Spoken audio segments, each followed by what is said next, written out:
O texto diz assim: Jerubbaal, filho de Joás, retirou-se e foi para casa, onde ficou morando. Teve 70 filhos, todos gerados por ele, pois tinha muitas mulheres.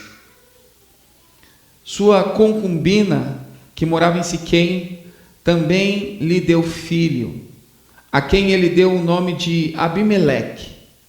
Gideão, filho de Joás, morreu em idade avançada e foi sepultado no túmulo de seu pai Joás, em Ofra dos Abiesritas. Amém? Feche seus olhos em nome de Jesus Cristo.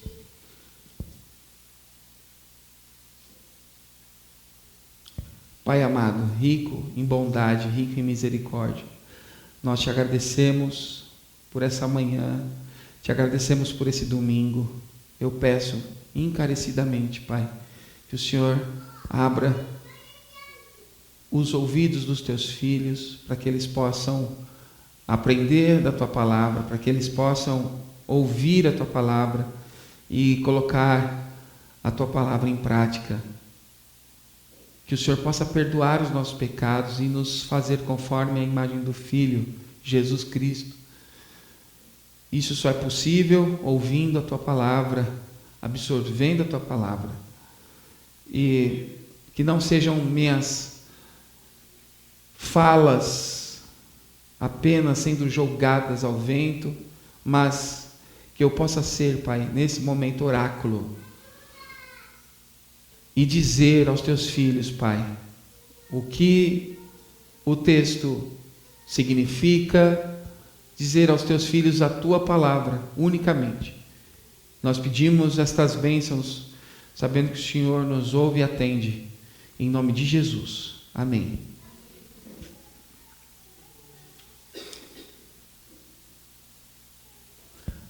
Antes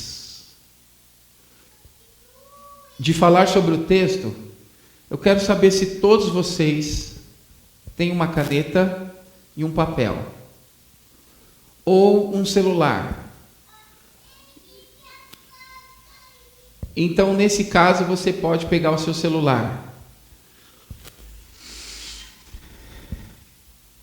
Eu quero que você pense comigo, hipoteticamente. Digamos que Deus chegue para você, segunda-feira, 7h da manhã, e diga para você: filho, eu vou realizar 3 bênçãos para você agora. Quais seriam essas 3 bênçãos? Fora as que você já tem. Por exemplo, a maior de todas, salvo em Jesus Cristo, não é? Sua família, sua saúde. Fora essas, quais seriam as 3 bênçãos que você pediria para Deus segunda-feira? Deus falasse para você: ó, quero que você pense bem, porque vão ser 3 bênçãos que vão ajeitar a sua vida, vão te deixar feliz e satisfeito. Pode escrever no papel, põe aí no teu celular: 3 bênçãos.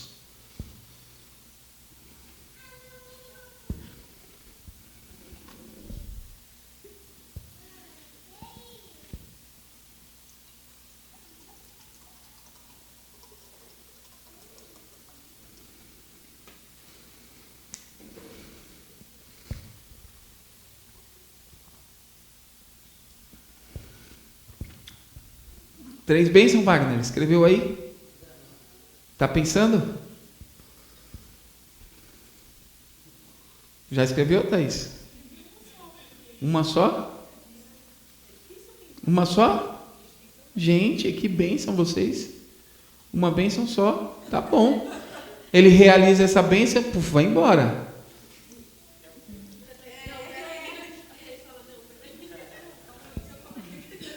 Três bênçãos.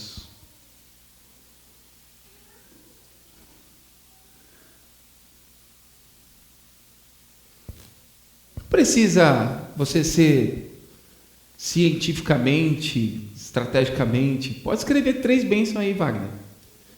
Pensa as que vem na mente agora, pode escrever. 3 bênçãos. Amém? Tem 3 bênçãos aí, Tiago? Uma só, Kelly? Uma só? Pensou em 3 aí, Rosana? Fazano? Hã? Não, você pode pedir um monte, mas pode ser que 3 resolva todo o seu monte. Mas assim, pensa comigo. Você tem um monte de bênçãos para pedir, mas dependendo das 3 que você pedir, com essas 3, todas as outras podem acontecer. Você pode, por exemplo, Pai, eu quero uma bênção de 100 milhões de reais. É uma bênção. Eu não falei qual bênção que é, eu falei para você pôr 3 bênçãos que você quer. Pai, eu quero um apartamento, eu quero, não sei, quais são as 3 bênçãos? Amém? Pensou aí? Tá.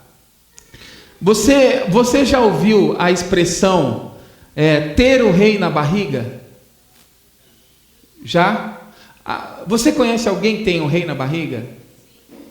E como você sabe que ele tem um rei na barriga? Ele se acha?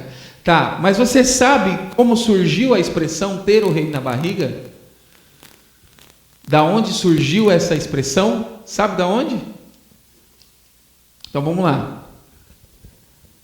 A metáfora que ilustra alguém orgulhoso surgiu na época da monarquia, em razão da sucessão do trono. Quando a rainha ficava grávida, a notícia era muito festejada e a monarca passava a ser tratada de maneira especial, pois ela carregava o futuro rei em seu ventre. Cercada de tantos cuidados e acostumada com bem bom, a rainha passava a ser vista arrogante aos olhos das outras pessoas. A comodidade era tamanha que esse cuidado também valia, mesmo que o bebê em questão fosse um bastardo. O rei na barriga.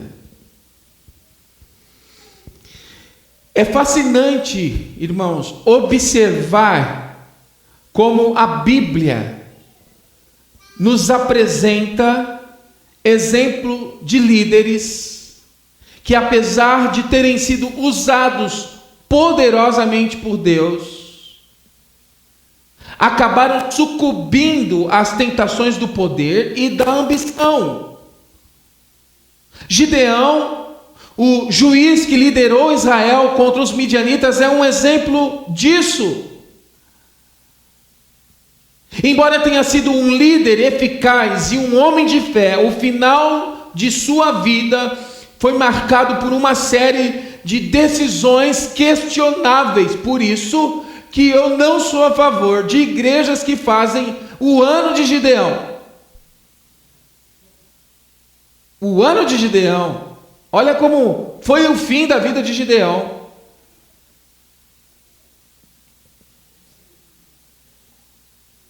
A expressão ter o rei na barriga sugere uma ambição desmedida pelo poder e pelo controle. No caso de Gideão, isso se manifestou quando ele decidiu criar uma estola sacerdotal com o ouro dos midianitas. Olha o que diz Juízes 8, o versículo 24 ao 27. Disse-lhe mais Gideão: um pedido vos farei, dar-me-vos cada um as argolas do seu despojo. Porque tinham argolas de ouro, pois eram ismaelitas. Disseram eles: de bom grado as daremos. E estenderam uma capa, e cada um deles deitou ali uma argola do seu despojo. O peso das argolas de ouro que pediu foram 1.700 ciclos de ouro. Afora os ornamentos em forma de meia-lua, as arrecadas e as vestes de púrpura que traziam os reis dos midianitas, e afora os ornamentos que os camelos traziam no pescoço. Desse peso fez Gideão uma estola sacerdotal e a pôs na cidade em Ofra, e todo Israel se prostituiu ali após ela. A estola veio a ser um laço a Gideão e a sua casa. Assim morre Gideão. Essa decisão não apenas desviou a atenção do povo para a estola, para o colete, mas também levou Gideão a se tornar um líder autoritário. Juízes capítulo 8, versículo 29 ao versículo 33, nos apresenta um Gideão que após suas vitórias se tornou um líder que buscava consolidar seu poder e influência. Gideão continua a agir cada vez mais como se fosse rei. Suas relações familiares são de quem almeja ser rei. Quantos filhos tinha Gideão? 70 filhos. Ele teve 70 filhos com muitas esposas e um filho com uma concubina.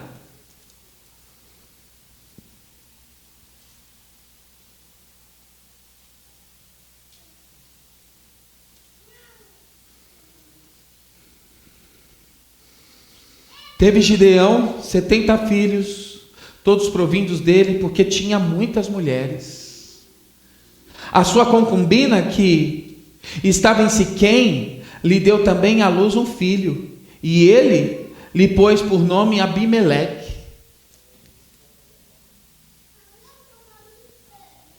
Gideão continua a agir cada vez mais como se fosse um rei.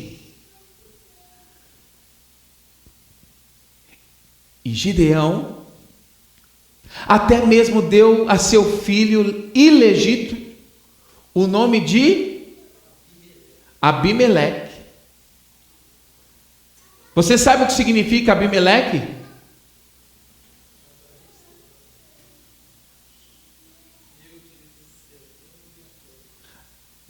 O judeu, quando olhava para o seu filho, não é igual a gente, que dá nome para a criança porque a fonética do nome é bonita. Ou quando o personagem da novela está em ascensão, dá o nome do personagem da novela para o filho. Não faz a menor ideia do que significa o nome, mas põe o nome da criança porque o ator famoso tem o nome. Não, o judeu não fazia assim. O judeu, por exemplo, olhava para o filho e via o filho saindo da água e falava: Moisés. Tirado fostes da água, Moisés. Gideão olha para o filho dele e fala assim: seu nome é Abimeleque, meu pai é rei.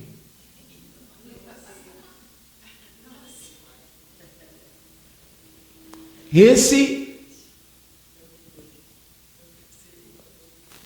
é a tradução livre de Abimeleque. Meu pai é rei.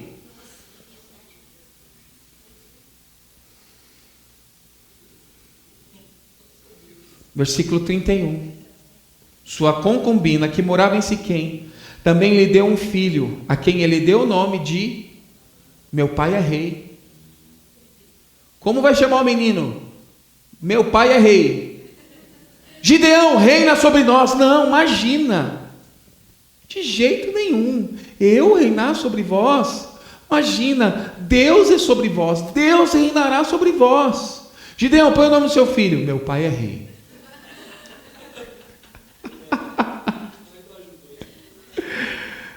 Irmãos, o que Gideão rejeitou com palavras, agora ele vive na prática. O nome dado a Abimeleque pode indicar que Gideão ainda suspirava pela honraria que ele havia recusado. Ele não recusou por humildade, ele recusou por arrogância. Eu conheço gente assim. Não é que ele é humilde de verdade. Mas isso tudo acontece poucos versículos depois de Gideão rejeitar a monarquia. Gideão diz: porque o Senhor reinará sobre vós. Como é que Gideão rejeita ser rei, porque sabe que Deus é o rei, e depois age como se fosse rei? Simplesmente porque ele tinha conhecimento apenas intelectual de algo que não havia chegado ao seu coração. Tinha um conhecimento somente mental da doutrina da graça e do governo de Deus, e conseguia dar respostas certas em algumas situações. As respostas estavam certas, mas o comportamento, a motivação lá dentro. Entretanto, o coração de Gideão não havia entendido claramente como essa verdade funcionava em todos os aspectos da vida. Havia um abismo profundo e crescente entre o que Gideão sabia a respeito de Deus em sua mente. Havia um abismo profundo entre os motivos de seu coração e as ações de suas mãos. O erro de Gideão foi não ter vivido as verdades que conhecia. O que Paulo chamou literalmente, em Gálatas capítulo 2, versículo 14, de fracasso de não andar em linha com o Evangelho. Leia Gálatas capítulo 2, versículo 14. O texto diz assim: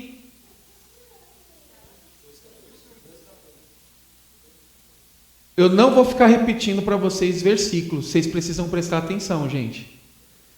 Esse microfone está bem alto, é uma questão de prestar atenção. Amém?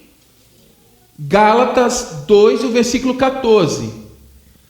Quando e que estava dando de acordo com a verdade do Evangelho, disse a Cefas, diante de todos: você é judeu, mas vive como gentil, não como judeu. Portanto, como pode obrigar os gentios a viverem como judeus? Você é judeu, mas vive como gentil, não como judeu. Pedro, ouvindo de Paulo. Pedro aparentava ser uma coisa e é corrigido por Paulo.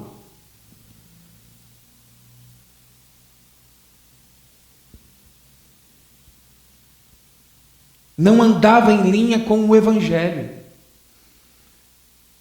Charles Haddon Spurgeon advertiu os cristãos mais novos: não abrace o ministério só para salvar sua alma.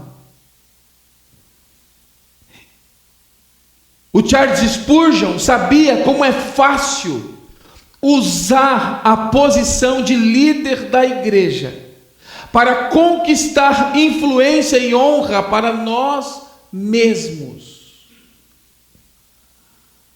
e não para servir e honrar a Deus.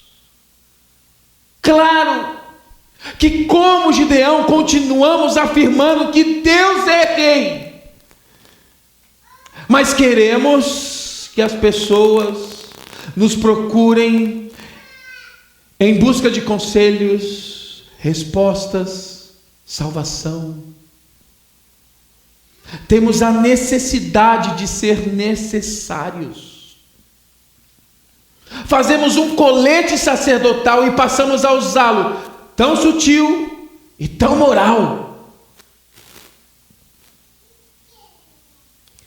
O que o texto está mostrando para nós é uma falsa humildade.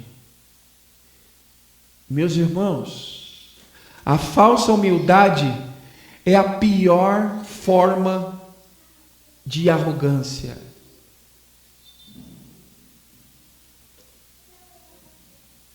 A humildade verdadeira é algo saudável. O homem humilde aceita que se lhe diga a verdade. Esse camarada humilde, ele crê que em sua natureza caída não habita bem nenhum.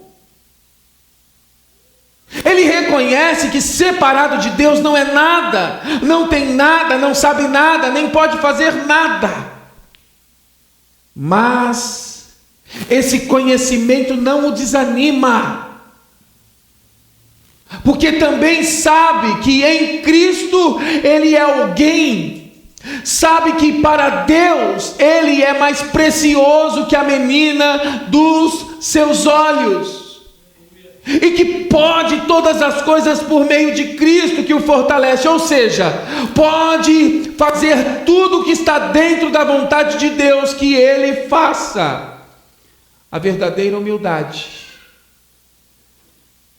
Assim como em Gideão, a pseudo-humildade é na realidade simplesmente orgulho com outra cara.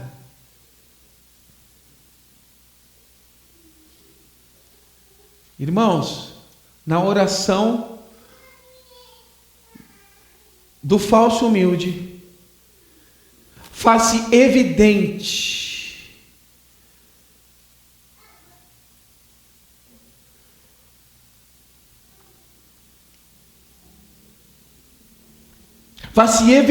na oração desse homem, desse falso humilde,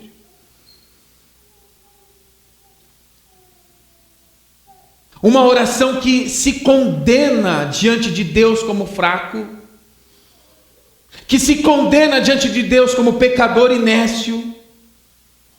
Mas esse mesmo camarada que ora dessa forma, em voz alta, ele se ofenderia e lhe causaria raiva se sua esposa dissesse essas mesmas coisas dele.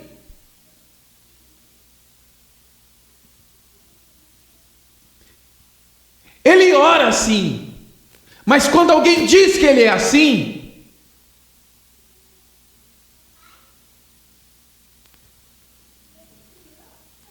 ele confessa em voz alta suas falhas. Porém, se seu pastor o corrigir em seus erros e desvios teológicos, ele sente-se profundamente ofendido. Não é que esse homem, meus irmãos, seja necessariamente hipócrita. A oração de autocondenação pode ser completamente sincera, como também o pode ser sua defesa própria. Embora ambas pareçam contradizer-se, a semelhança entre as duas é que ambas nasceram dos mesmos pais: o amor próprio e a confiança em si mesmo. Colossenses, capítulo 2 e o versículo 23.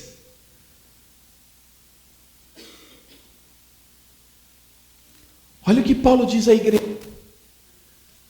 tais mandamentos tem aparência de sabedoria com a sua pretensa religiosidade, falsa humildade e austeridade com o corpo, mas não tem valor algum para refrear os impulsos da carne. Reine sobre nós, Gideão, de maneira nenhuma. Que isso? Deus reinará sobre vós. Põe o nome do menino, meu pai.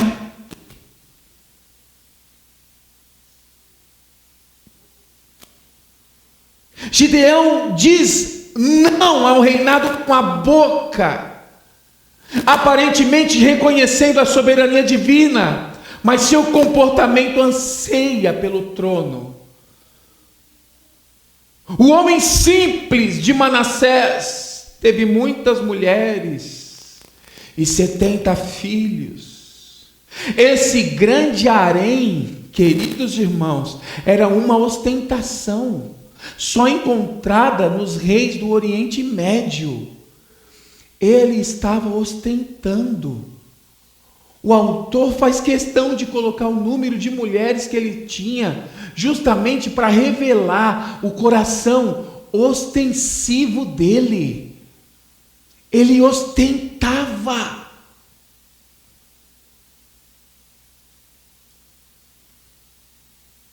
Meus irmãos, na igreja contemporânea não tem sido diferente. Também existem crentes que, assim como Gideão, olha, eles lutam pela causa do oprimido e do pobre.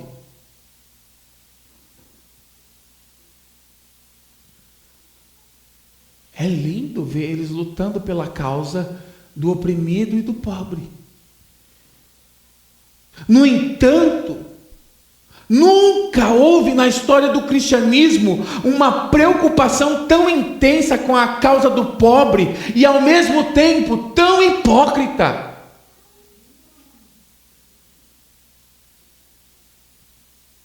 Eles querem a dor do pobre e fazer algo por ele, mas apenas se isso lhes trouxer benefícios para o trono da humildade que estão sentados. Eles querem doar roupas, mas as roupas que doam são usadas e manchadas, enquanto eles próprios desfrutam de roupas novas e de marca. E isso ocorre porque não se trata da roupa que o pobre irá vestir, mas sim do trono de humildade que o doador busca ocupar. Não é mais sobre o que o pobre veste, é sobre eu ser humilde.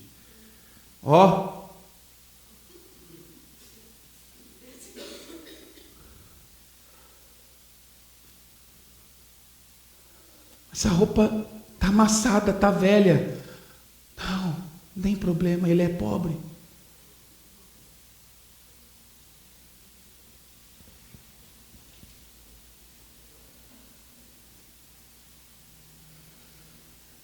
Colossenses,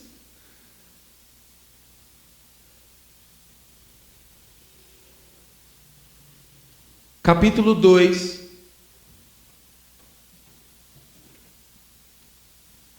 e o versículo 18.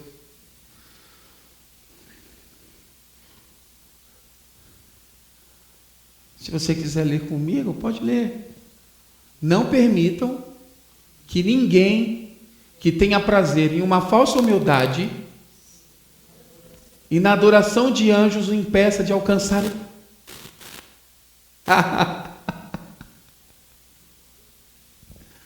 Tal pessoa conta detalhadamente as suas visões, e a mente carnal dela a torna orgulhosa.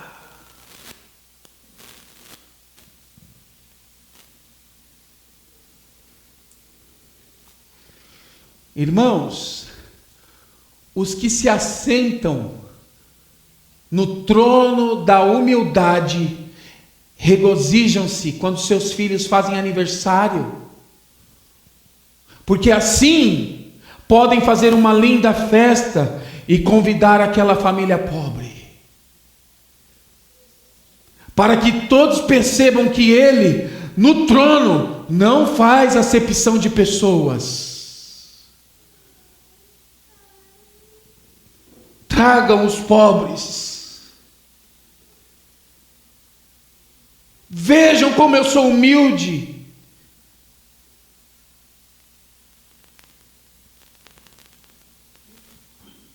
A mensagem do amor de Deus chegou a nós por meio do abatimento do Filho. A humildade é uma nota distintiva básica, um dos fundamentos da autêntica vida cristã, porque é a morada da caridade. Santo Agostinho afirma: se me perguntais o que é mais essencial na religião e na disciplina de Jesus Cristo, responderei que o primeiro é a humildade.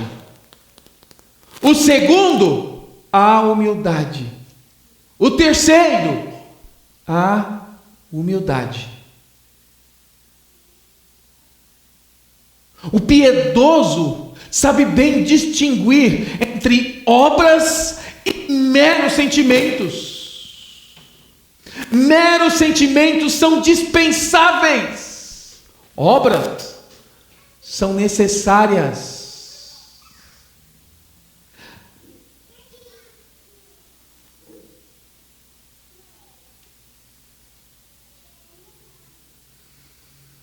Você conhece, você tem noção do tanto de gente que está sentada num trono chamado humildade? Eles reinam, assentados em seus tronos de humildade. Esses crentes são tão solícitos,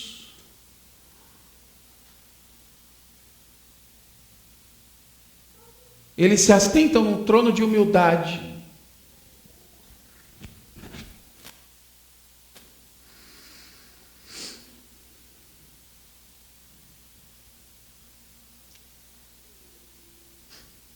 E eles sentados no trono de humildade, eles são tão solícitos com os deficientes físicos,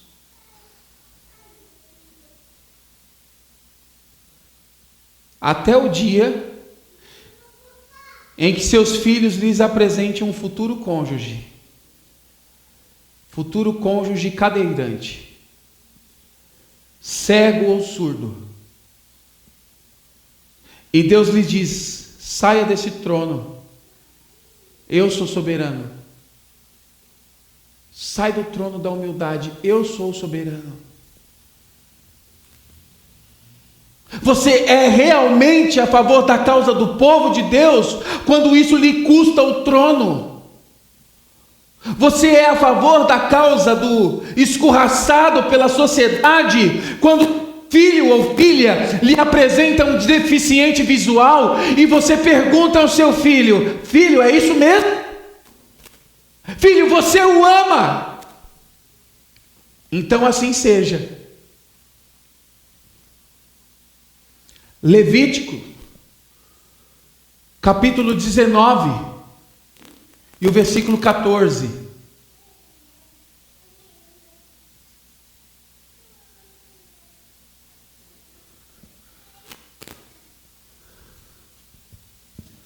Não amaldiçoe o surdo, nem ponha pedra de tropeço à frente do cego, mas tema ao seu Deus, eu sou o Senhor.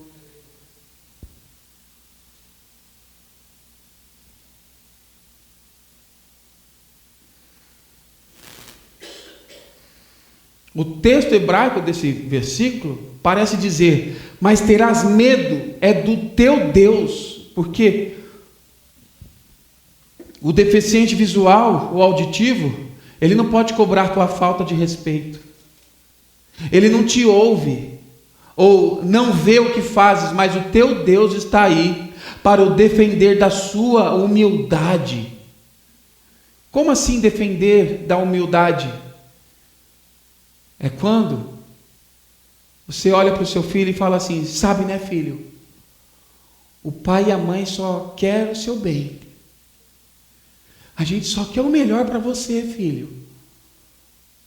Pai, mas eu vi você uma vida sendo a favor da causa do oprimido. Agora eu me apaixonei por ele. Eu quero. Filho, pensa bem, filho. É o seu futuro. O papai te ama, a mamãe te ama. Falsa humildade.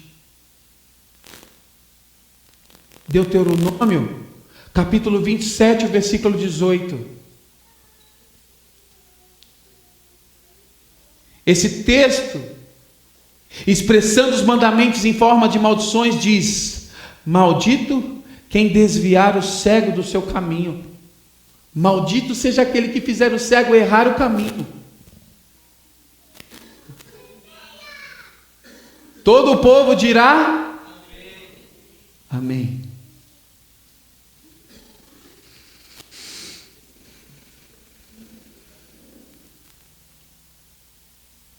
Não é assim que a gente é? Agora, eu quero que você se lembre. Tive um insight aqui. Eu quero que você se lembre dos 3 pedidos, das 3 bênçãos que você fez no início da palavra. Você lembra? Anotou alguma coisa? Anotou, Isa? Pode falar? Não precisa falar. Não precisa. Está anotado aí? Alguém anotou 3? Dedé anotou 3. Paulinho anotou 3.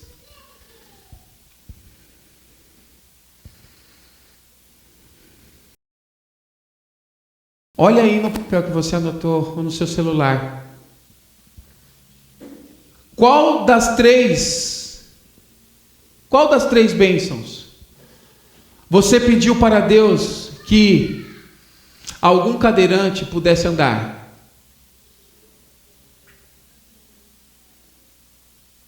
Qual das 3 bênçãos? Está anotado?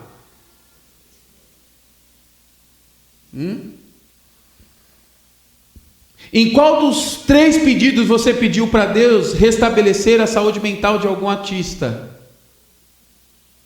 Em qual dos 3 pedidos que você fez, você pediu para que Deus restaurasse a cognição de algum autista aqui da nossa igreja? Qual dos 3 pedidos? Tem aí?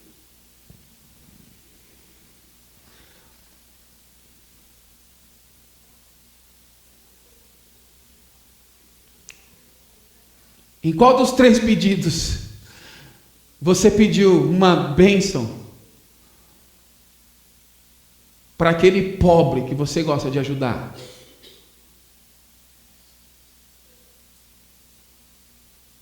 Está aí no pedido? Porque ser a favor da causa dele te põe no trono da humildade. Mas quando você sai do trono, você só pensa em você.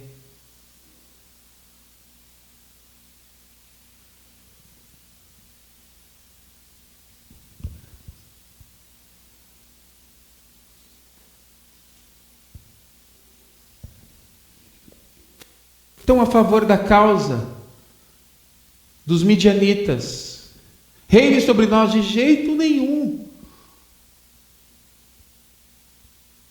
Mas tudo que um rei tem, eu quero ter.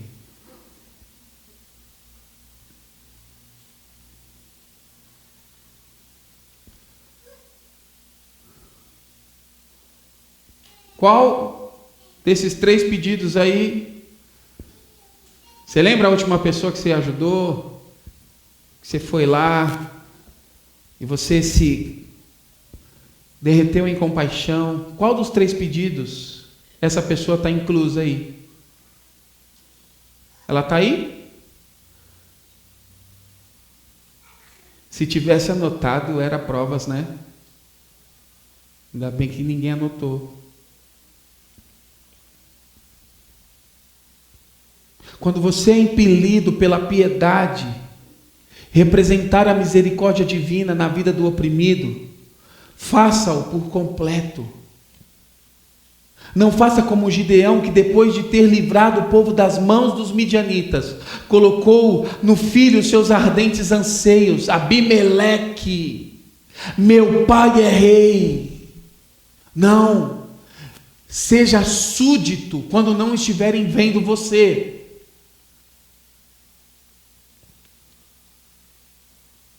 Você percebe quantos pastores que aparentemente lutam por causas nobres, com seus lindos discursos, eles nunca tomaram um café com leite com um pó de fria.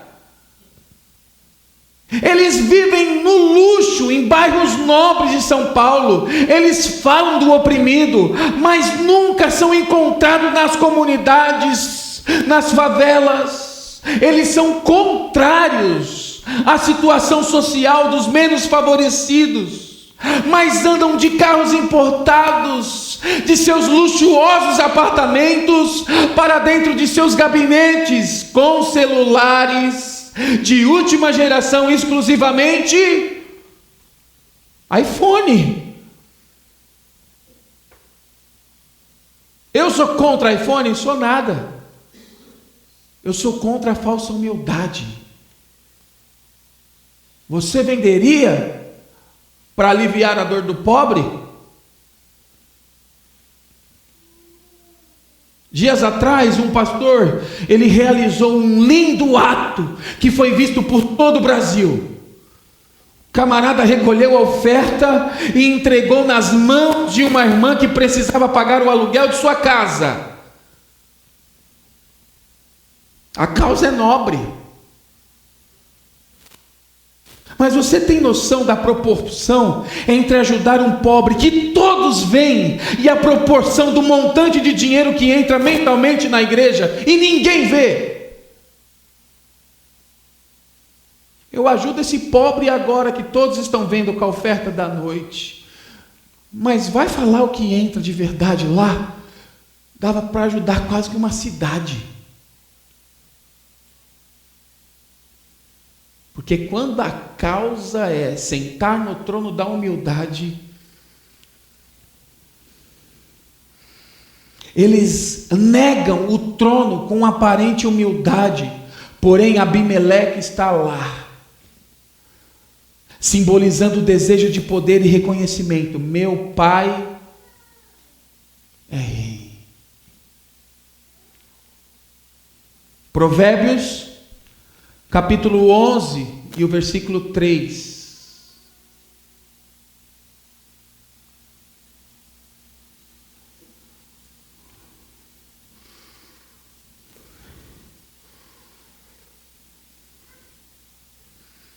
Tinha um irmão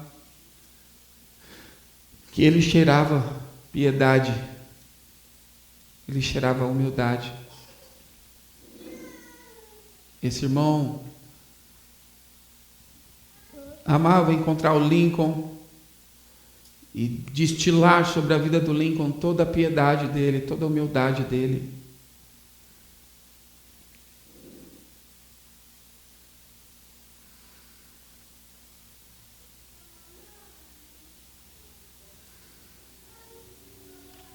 E as pessoas viam aquilo e se conectavam com aquela piedade.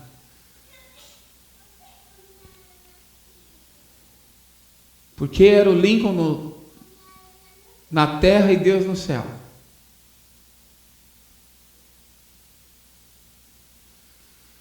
Até o dia que eu perguntei para ele, na frente do Lincoln: meu irmão, se o gênio da lâmpada aparecesse para você agora e pedisse para você escolher 3 pedidos, qual você escolheria? Agora eu queria. Eu resolveria a minha vida, resolvendo o problema lá da praia da minha casa que está lá.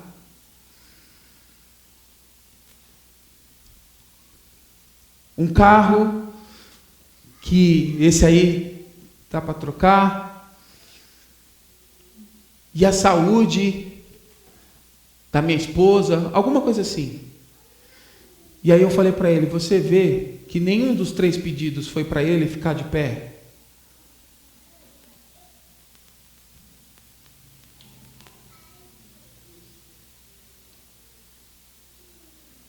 Agora sim você mostrou quem você é. Abimeleque, agora sim. Agora sim. Provérbios 11, o versículo 3 diz: a integridade dos justos os guia, mas a falsidade dos infiéis os destrói. Romanos capítulo 12 e o versículo 16.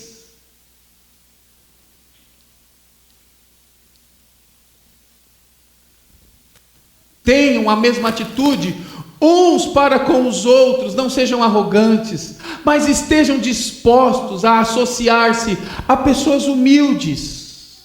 Não sejam sábios aos seus próprios olhos. Estar envolvido na causa do pobre não é sobre o pobre. Porque o texto fala: não há pobre, não há rico no reino de Deus. O problema é que a igreja usa essas pessoas como alvo da nossa bondade, quando na verdade não existe meritocracia nenhuma na caridade. Não existe mérito em ser caridoso.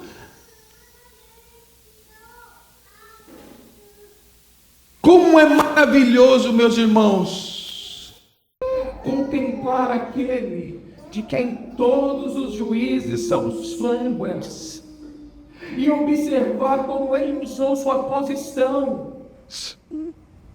Ao contrário de Gideão, ele tinha todo o direito de exigir que lhe servíssemos como rei. Ao contrário de Gideão, ele era o tabernáculo, a habitação suprema de Deus na terra.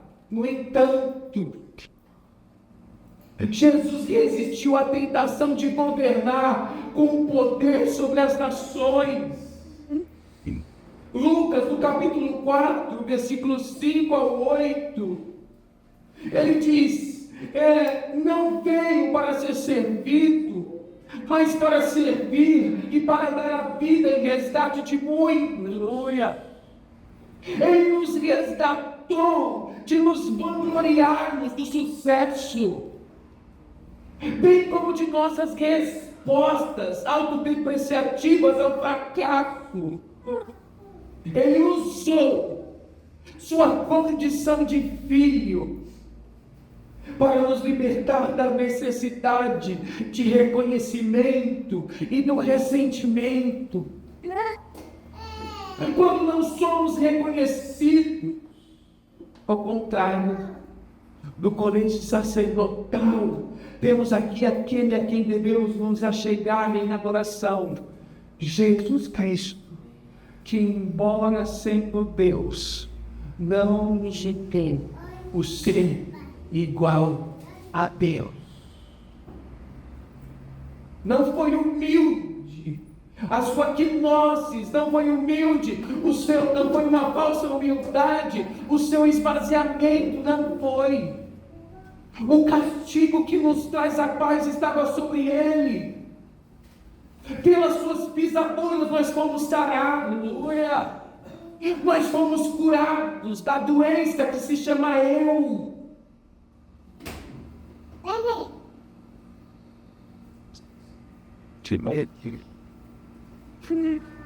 Questão de Gideão, pelo que realmente estava intrínseco em coração dele.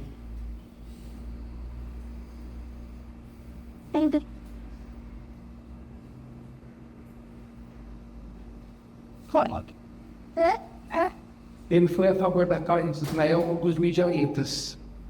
Mas o coração dele mudou ao ponto de ele querer ser honrado por aquilo. Não foi ele que venceu as medianitas. Foi Deus. Não é você que gera você mesmo compaixão pela causa do outro. É Deus. Não é você que gera bondade em você mesmo. Pela causa do oprimido. É Deus.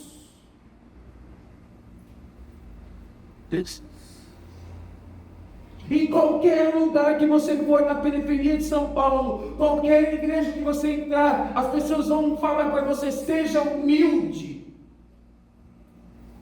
Viva a humildade.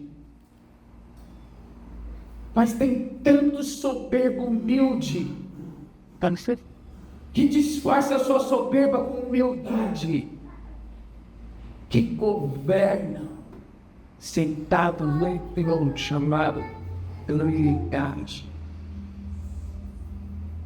Deus convida a gente, meus irmãos. Faça o que você precisa fazer, mas faça aquilo sapiente. Faça o que você tem que fazer, mas faça o que você imita Jesus Cristo. Abrace as causas, sim, assim como Gideão abraçou a causa. Mas entenda que isso vai lhe custar a vida. Isso vai lhe custar moedas.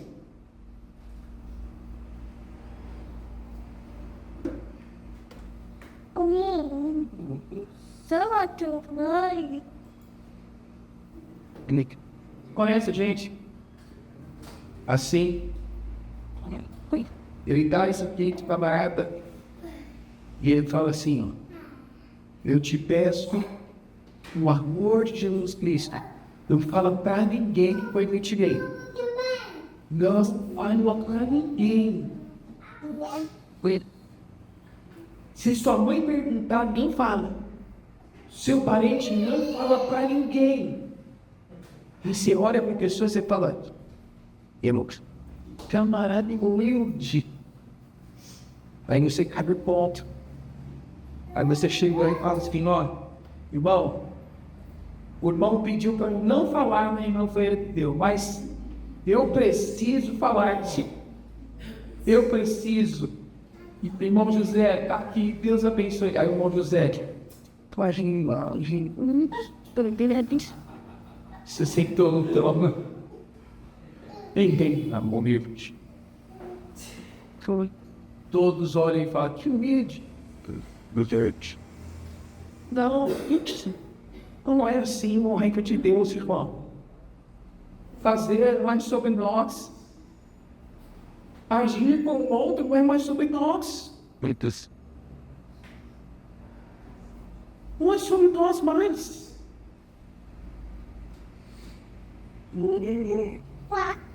Então, paz. Deus tenha piedade da nossa vida.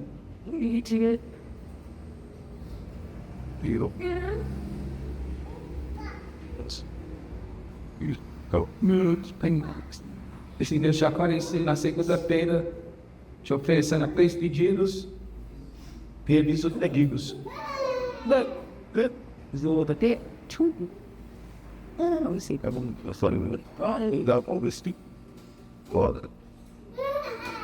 Feche seus olhos em nome de Jesus.